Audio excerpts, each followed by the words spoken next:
Hello and good afternoon once again from the US capital, Washington DC. Today, we'll be checking out one of the commuter rail operators that serve the city, Virginia Railway Express, from here to the nearby city of Manassas. But first, let's check out the amazing station that they have here in Washington. Same.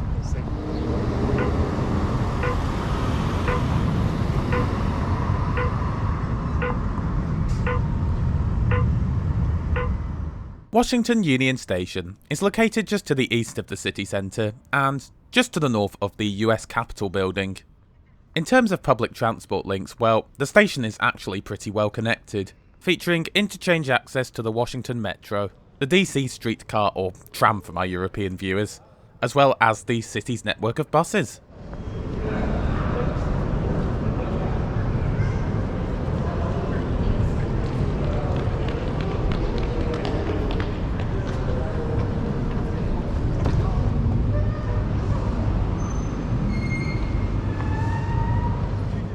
As we enter the station, we find ourselves in the spectacular Great Hall. This forms part of the original station that opened in 1908.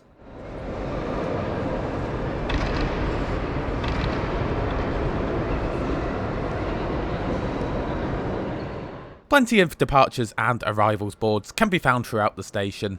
Our train, which is the 1:15 PM departure to Broad Run, is currently showing as on time. Moving further into the station, we find the old train concourse. As I mentioned in my Amtrak Acela video, this is where you would have originally boarded your train from, but ever since the station was refurbished and expanded in the 1980s, this has been home to a shopping arcade and food court, as well as the Amtrak ticket sales counters, all of which is spread out over 3 floors. And then moving further on, we find the much less splendid 1980s boarding area. Then, I encountered a bit of a problem. You see, it's not really possible to buy tickets for Virginia Railway Express in advance. It's a commuter service. You simply rock up, buy your ticket, and go.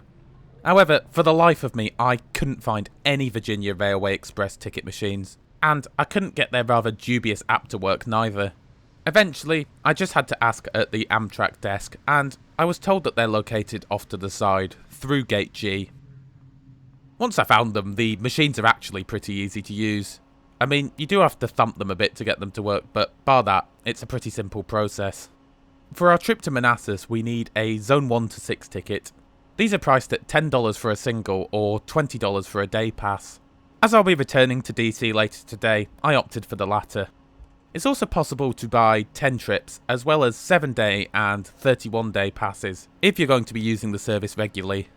Just another point I want to quickly make before we head down to the platform for boarding, is that Virginia Railway Express mainly run a peak time commuter service. That's to say, there's a frequent service into Washington in the morning, and back out to Manassas and Broad Run in the evening, but outside that, trains are few and far between. I've put the schedule on screen for you now. Feel free to pause for a closer look. Also note that Virginia Railway Express run 2 lines, one out to Fredericksburg and Spotsylvania, and the line we're taking out to Manassas and Broad Run.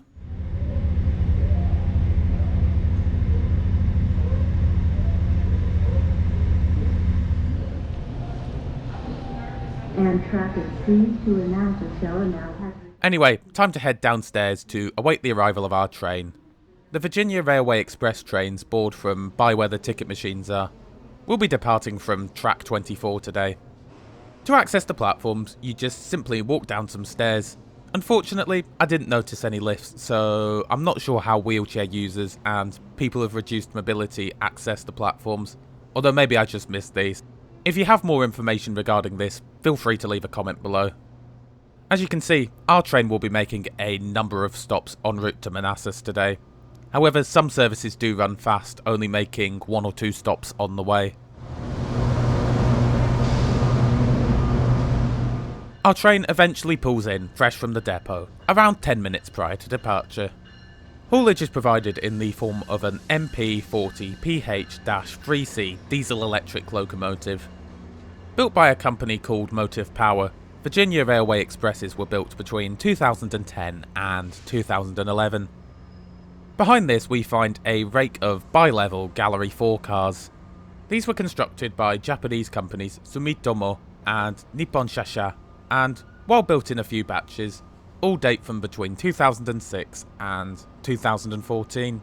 These trains are set up in a push-pull configuration, meaning there's a driver's cab in the last coach, negating the need for the locomotive to switch ends after each journey, allowing for easier and quicker turnarounds. Anyway, let's get on board. As you'd expect, there are no seat reservations on this train, and there is only one class of seating on offer, so I'm free to sit where I like. The layout of these coaches is quite interesting, to me at least. The lower level features the standard 2+2 seating layout, while the upper level is split into two halves, with one seat either side of this centre opening.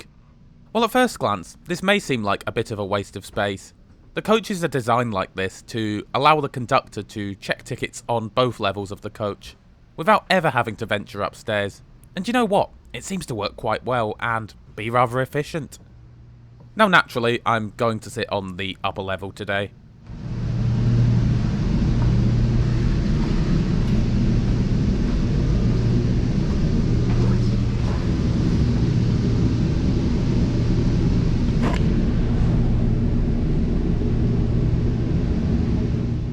Legroom is actually okay for a commuter train. I've come across better, but I've also certainly come across much worse.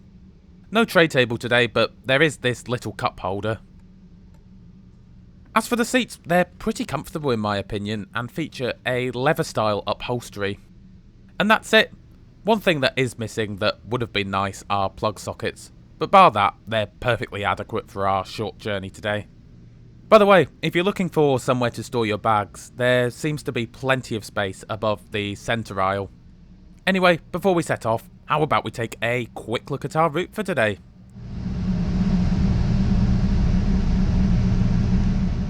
So as I said a moment ago, just a relatively short journey today, as we make our way southwest from DC, and via the likes of Crystal City, Alexandria and Burke Centre, before arriving into Manassas, Virginia, covering a total distance of 32.7 miles, or 52.6 kilometres. Scheduled travel time is 1 hour and 9 minutes, and our top speed will be 79 miles an hour, or 127 kilometres an hour. And we depart DC on time at 1:15.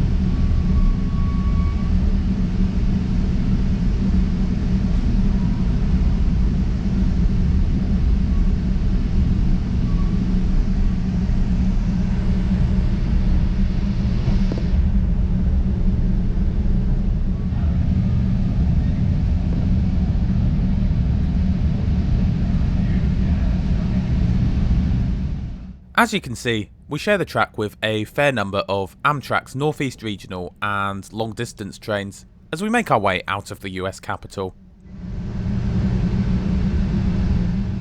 We soon find ourselves crossing the Potomac, leaving the District of Columbia for the state of Virginia. Visible off in the distance on our left is Ronald Reagan International Airport, while off to the right we can make out the Washington Monument, which is part of the National Mall, an icon of the US capital and well worth a visit if you ever find yourself in DC.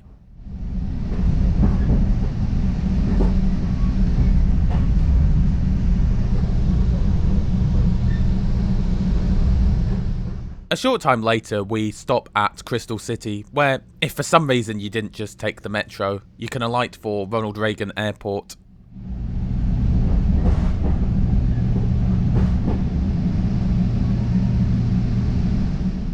Up next is Alexandria, which is the last stop served by both the Fredericksburg and Manassas lines. We'll branch off from the former a short time after departing.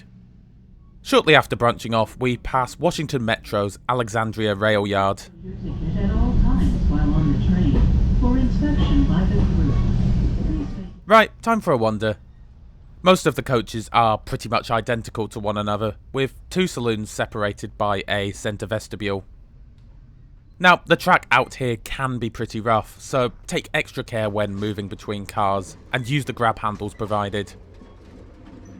Towards the centre of the car, there's spaces for wheelchair users, or if unoccupied, bicycles, as well as luggage stacks.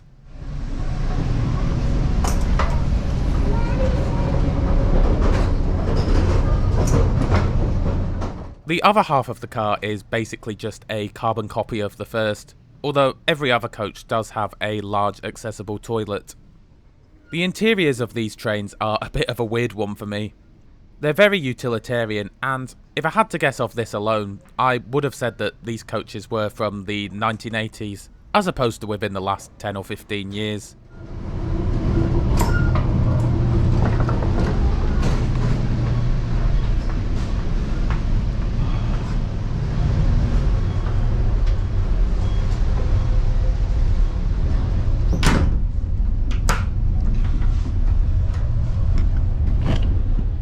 So, the toilets, I couldn't fault them really. They were spotlessly clean, which is certainly unusual for a commuter train, and everything worked as intended.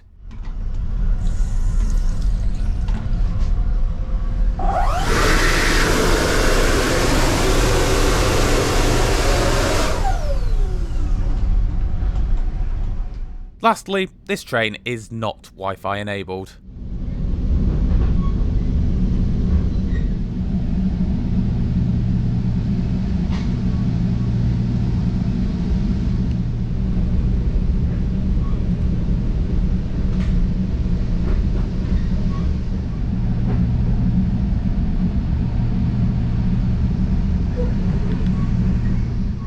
Before too long, we arrive at our final intermediate stop of Manassas Park.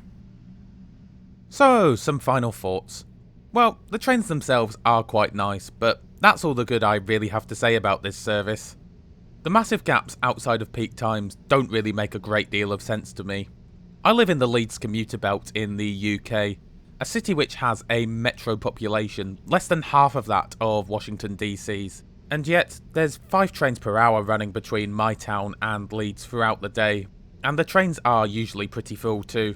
Now, I appreciate that I'm sort of comparing apples to oranges here, and to be fair, if you head out the other side of Washington towards Baltimore, the service is much better. I also think that $20 for a return is a bit steep too. Now sure, for a one-off user like me, it's no great loss, but for those regularly commuting into Washington, which is who this service is aimed at, mind, surely it's just cheaper or at least no more expensive to take the car, and that would certainly appear to be much more convenient, at least to me. For me, this is a service that perhaps hasn't yet realised its full potential, but what are your thoughts and opinions on it? Be sure to let me know in the comments below. Please watch your step when leaving the train. Step out of the and the destination. Do not cross the tracks until the crossing is overpassed. The adjacent track may have ice right on the first station.